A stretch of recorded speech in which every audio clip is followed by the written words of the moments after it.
This man's intelligence is like that of a 7-year-old. Even when taking the elevator, he first has to solve a simple arithmetic problem. 1 + 1 = 2. If the floor number is above 10, he can't figure it out. When he runs, he hunches over, arms swinging awkwardly, mouth open, struggling to remember where he's supposed to go. Words with more than 5 letters become incomprehensible to him, let alone writing anything down. Despite having the intelligence of a 7-year-old, he's been working as a waiter at a small restaurant for 20 years. But one day, he suddenly had to go to the hospital. He recited the route hundreds of times, repeating it over and over in his head. Finally, he arrived at the hospital. Inside was his wife, about to give birth to his child, but she wouldn't let him near her. The man could only pace helplessly in circles. Even after the baby was born, his wife shook her head in disdain, as if she wished she could discard the child immediately. His intelligence is about that of a 7-year-old. That's his name, Sam. His wife married him solely to obtain a U.S. green card. She didn't have an ounce of love for him. When Sam held his wailing newborn daughter, he cherished her deeply and named her Lucy. But on the day they left the hospital, his wife told Sam to wait at the bus stop. As soon as he turned around, she ran off. Sam called for her to board the bus, but even as the bus pulled away, she never came back. Sam was left standing there, holding newborn Lucy, utterly lost. Sam had never cared for a child before, let alone such a tiny baby. He didn't know how to feed her or which diapers or formula to buy. At the supermarket, rows of packed shelves left Sam dizzy and overwhelmed. He couldn't understand the words or labels, so he grabbed a few packages at random. But what he bought turned out to be adult diapers, so big they could swallow little Lucy whole. They were completely useless. Poor Lucy was left crying day and night, while Sam was completely overwhelmed by it all. Sam, who has a low intellectual ability, didn't know how to soothe the baby to sleep. One day, his neighbor Annie called, feeling frustrated by the constant crying of the baby. But seeing Sam's helplessness, she still reached out to help. She told Sam to feed Lucy every 2 hours and to check her diaper whenever the baby cried. Sam took all her advice to heart. Even though there were many things he didn't understand, he always put in his best effort to take care of Lucy. Despite the struggles, Lucy grew up healthy and chubby, thanks to his loving care. Sam also had a group of friends who, like him, had intellectual disabilities, but they were all kind and lovely people who treated Lucy like their own daughter. However, Sam still had to work. It was difficult for him to move around in the restaurant with Lucy, and he often bumped into customers, spilling drinks everywhere. If this continued, he would be fired. So, he turned to his neighbor for help, asking her to look after Lucy during the day. At first, Annie didn't want to agree, but when Lucy said the neighbor's name, it was the first word Lucy had ever spoken. On Lucy's behalf, Annie agreed to help. The father has the IQ of a 7-year-old, but his daughter Lucy grows up healthy under the care of him and his friends. By the time she turned 6, she began to develop a curiosity about the world and was filled with questions. Daddy, what is the snowflake? Because snowflakes. Then why do men go bald? Why does the moon always follow me? These questions were ones Sam had never heard before, let alone know how to answer. Lucy's intelligence had already surpassed his and was far ahead of other children her age. She also became more thoughtful. One day, she suddenly asked her dad, "Why are you different from other people?" Sam, understanding that he had intellectual disabilities, felt deeply guilty and kept apologizing to Lucy. But Lucy, being very understanding, held Sam's hand and gently comforted him. I'm lucky.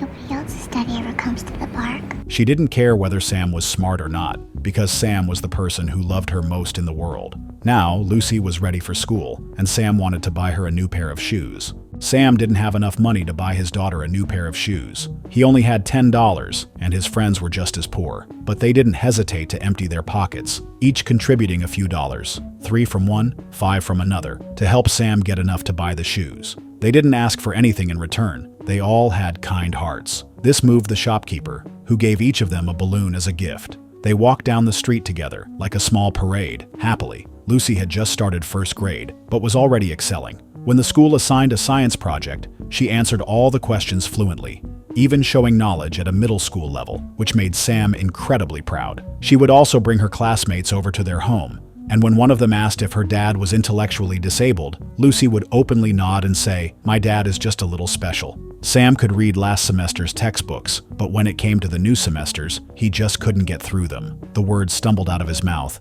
and he couldn't finish them at all. Lucy could see the struggle in her father's eyes. Without saying a word, she pulled out her old textbooks and sat beside him, listening to the stories he had told her countless times before. She nestled against him happily, because as long as Sam was there, Lucy had a warm home. However, her thoughtfulness was misunderstood by her teacher. Sam was called to school because of a drawing Lucy had made. In the drawing, Lucy was holding Sam's hand, which looked much smaller than hers, as if Sam were the child and Lucy the adult.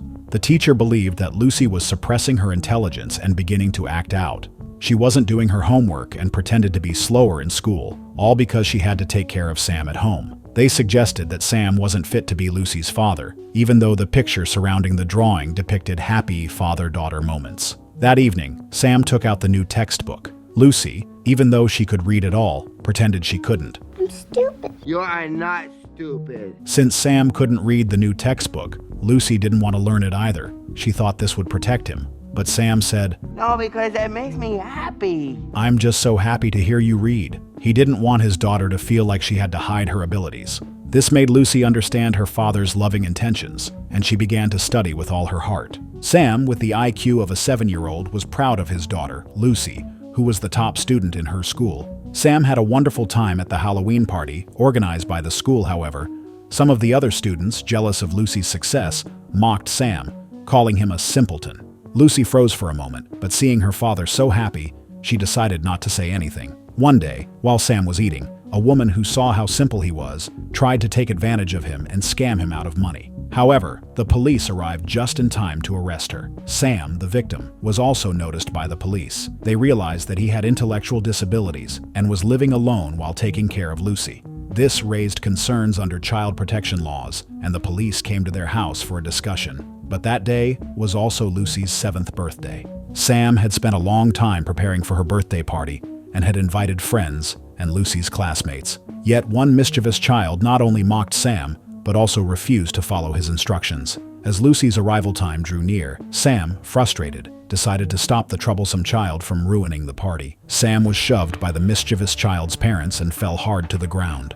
The child, yelling, said, "Lucy isn't even your child. My dad says that disabled people can't have normal kids." Sam instinctively looked toward Lucy, but to his surprise, she turned and ran away. Sam chased after her, but the police, who were recording the scene, captured Sam's breakdown. Using his emotional instability as an excuse, they forcibly took Sam away. In court, Sam had no idea that he needed to hire a lawyer. He sat alone in the defendant's chair, and the judge quickly ruled that Sam would lose custody of Lucy. Lucy would be placed in foster care, and Sam could only visit her twice a week, for 2 hours each time, under police supervision. Sam couldn't understand. Why isn't Lucy going home with me? He desperately wanted to take her back, but the workers forcibly removed him from the situation. Upon hearing about this, Sam's friends decided to help him find a lawyer. They searched through the entire city's lawyer directory and recommended the most well-known attorney, Rita. Sam went to her office, but although Rita was sharp and capable, she was very busy. Even when her son called, she told Sam to pass the call to her assistant. Sam's IQ was below 100, and he struggled to speak clearly. His job serving food paid only $8 an hour, but the lawyer's fee was $600 per hour, far beyond his ability to pay. Rita, seeing Sam's inability to afford her services, called her assistant to take him away. But Sam, determined to reunite with Lucy, insisted on seeing Rita again. His pitiful appearance caught the attention of her colleagues, who began to gossip about her. They whispered that Rita was only interested in money and served only the wealthy. Rita, already having a poor reputation, feared it would get worse. In front of everyone, she declared that she would defend Sam for free. Sam was overjoyed. He waited eagerly for his visiting time with Lucy and brought a large cake to celebrate. But he missed the bus and ended up running for over an hour. The police assumed he wouldn't show up, but Lucy insisted on waiting, believing that her father would never let her down. Finally, Sam appeared around the corner, but in his haste, he tripped and fell hard to the ground. His body was in pain, but his only concern was that the cake had been ruined. Lucy, worried, ran over to him. As soon as Sam saw her, his heart lightened, and they happily embraced each other. No matter what was said around them, both father and daughter felt deeply content. Lucy said, I wouldn't want any daddy but you.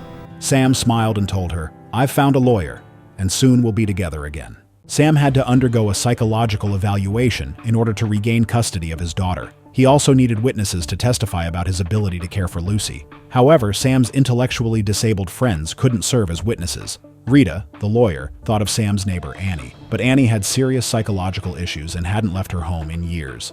At the first court hearing, despite his limited intellectual capacity, Sam did his best to express the love he had for Lucy and his desire to be her father. However, the psychologist sided with the police, arguing that Sam was unfit to be a parent because he had once admitted that he was afraid of making mistakes. Rita fought back, but with little evidence to support their case, the court recessed, and they had to wait for the next trial. As a gesture of gratitude, Sam tried to pay for Rita's meal. Rita, however, still held some prejudice against Sam and looked at him skeptically, seeing him as intellectually challenged. Sam felt deeply hurt, lowering his head and counting the change on the table. Rita, feeling a pang of guilt, began to regret her reaction. At the second court hearing, the police lawyer once again attacked Sam's intelligence, claiming he wasn't capable of being a father. Rita stood up in defense, arguing that intelligence had nothing to do with the ability to love and care for a child. This argument seemed to sway the judge, who began to lean towards Sam's side. When Sam was finally granted another visit with Lucy, they lay together, shouting and laughing joyfully. But just as they were lost in their happiness, the time for their visit came to an end. The police were about to take Lucy away, but as they were walking toward the bathroom, Lucy seized the opportunity to sneak out. She ran as fast as she could to find Sam. She couldn't bear the thought of being without him and wanted to run away with her dad to start a new life. Sam, though surprised and realizing what was happening, tried to stop the bus, but Lucy held on to him tightly, insisting, Start a new life, get new names. Sam didn't want to disappoint Lucy, so he reluctantly sat back down. Lucy nestled in his arms, her face no longer showing any anxiety, only peace and contentment. But not long after, the police found them. Rita, furious, stormed in. She was livid. Kidnapping your own daughter during a legal defense? Do you know how much this will ruin everything I've worked for? Can't you just act like a normal person? Although Lucy had chased after Sam, the police didn't believe that. They accused Sam of encouraging Lucy to lie and run away. Lucy ran to Rita and hugged her tightly, pleading. Please don't fire us. Anyone watching would have been moved, but the police lawyer turned to Lucy and told her, "Your father doesn't have the ability to raise you." He then asked her, "You wish you were adopted, don't you?" Lucy hadn't said anything like that. It was the mischievous child who had lied. Lucy tried to explain, but the situation was already overwhelming. Sam was determined to fight for custody of his daughter, Lucy. During the legal proceedings, the lawyer began to subtly manipulate Lucy, asking, "Have you ever thought that your dad might not be able to take care of you or meet your needs?" Lucy, feeling helpless, responded, All you need is love. Sam, witnessing this, immediately rushed to comfort her, kissing her repeatedly to reassure her. But just as this tender moment unfolded, the scene suddenly vanished. Sam panicked, frantically tapping on the TV, desperate to know where Lucy had gone. Without her, he would cry alone every night, praying to God for their reunion. Annie, who had been watching from a distance, saw all of this and understood the pain Sam was enduring. During the third court hearing, the police lawyer argued that Sam's low income made him incapable of supporting Lucy. But to everyone's surprise, the store manager was called as a witness. He testified, "I've just decided to promote Sam and give him a raise. That should solve things, right?" The lawyer was left speechless. Even Annie, overcoming her social anxiety, bravely took the stand. With her higher education, she assured the court that Lucy had been well taken care of by Sam.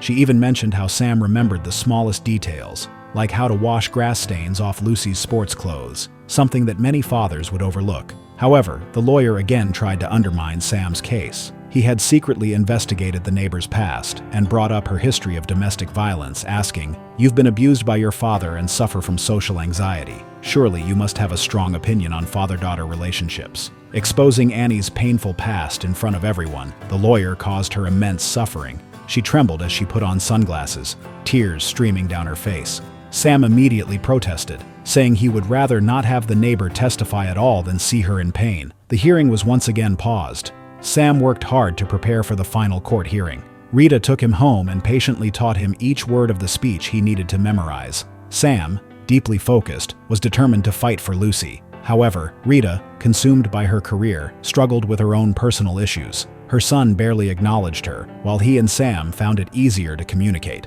especially since Sam had bonded with Lucy over their shared love of cartoons. Rita, feeling isolated, resorted to eating excessively to cope with her stress. The court hearing was their last chance to change the outcome. Sam, now promoted at work, had to deal with complex coffee orders. Despite his best efforts, customers grew frustrated with his talking while making drinks, even leading one to return their order and call Sam an idiot. Sam, feeling more anxious, started to make more mistakes, especially with the hearing looming that day. Even though he was drenched in coffee and couldn't take off his apron, he made sure to arrive on time.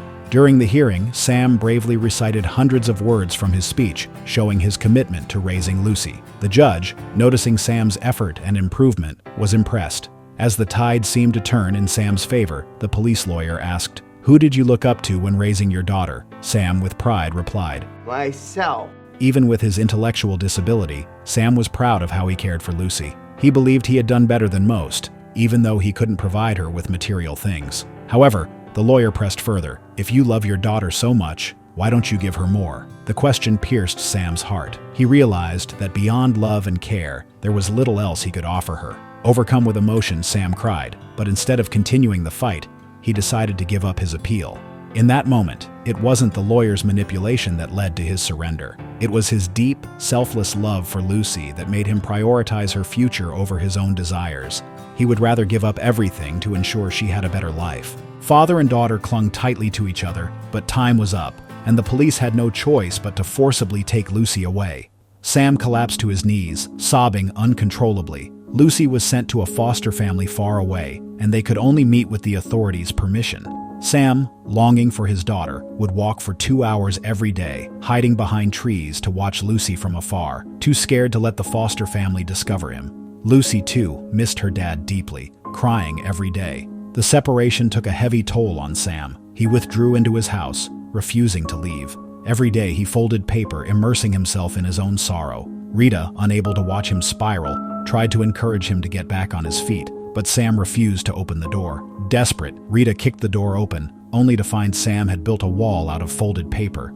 Each piece had a hole in it, symbolizing the countless wounds in Sam's heart. Rita, feeling the weight of the situation, urged Sam to find a new job, to earn more money, and rent a place closer to Lucy. "I'll help you," she said, offering him a glimmer of hope. Sam had completely broken down. With his 7-year-old intellect, he felt overwhelmed and helpless. The lawyer had told him, "If you want your daughter back, you need to try harder." But it was Rita who, frustrated and angry, tore down the paper wall Sam had built. You think you got the market cornered on human suffering?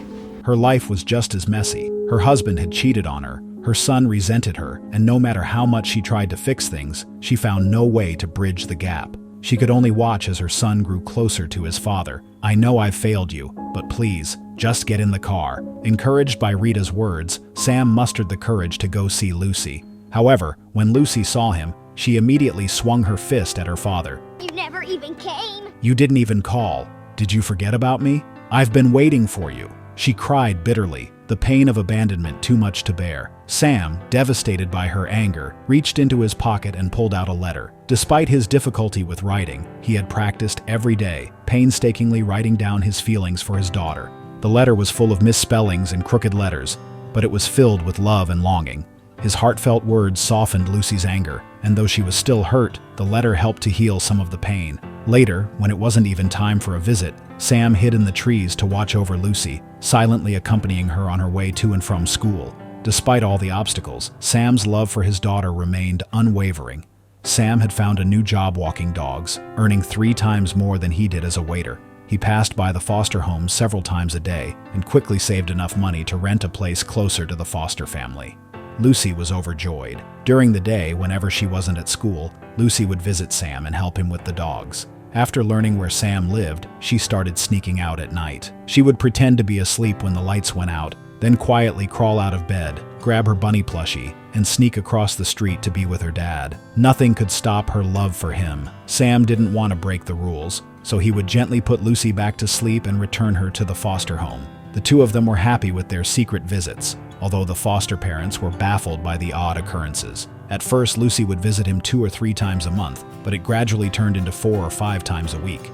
The foster parents, exasperated, decided to seal the window in Lucy's room to prevent her from sneaking out. But Lucy didn't give up. One night, she tried to sneak down the stairs and leave through the front door, but she was caught by her waiting foster mother. They had a heartfelt conversation, where the foster mother understood how much Lucy and Sam loved each other. She also reminded Lucy about the importance of safety, explaining that sneaking out in the middle of the night could be dangerous. Can a man with a low IQ not be a parent? After Lucy fell asleep, her foster mother personally took her to Sam's house. She wanted to apologize to Sam and explain that she had planned to show the court she could give Lucy the love she never had, but she couldn't lie. The love you give her is truly great. Before leaving, Sam stopped her and shared a secret. Although he couldn't take care of Lucy on his own, she needed a mother. But not just anyone. She had to love Lucy. You appeared, and you are the warm red in her drawings. She really likes you. The foster mother was deeply moved. They decided to co-parent Lucy together, allowing her to grow up happily. Rita also visited Sam to express her gratitude. Sam made her realize the importance of family. She had already divorced her husband and was now focused on spending time with her son. Their relationship had greatly improved. On the soccer field, Sam acted as the referee, and in the stands were Sam's kind friends, the foster parents who treated Lucy like their own daughter, and Rita, who had reconciled with her son. Every time Rita scored a goal, Sam cheered loudly, because his love for Lucy was as straightforward as that. Nothing fake about it. Lucy leaped into his arms and Sam ran with her on the field, feeling like he had the whole world. Everyone was laughing, and the joy was contagious. This film is called I Am Sam. I recommend everyone watch the original. If you liked this video, please like and subscribe. See you next time.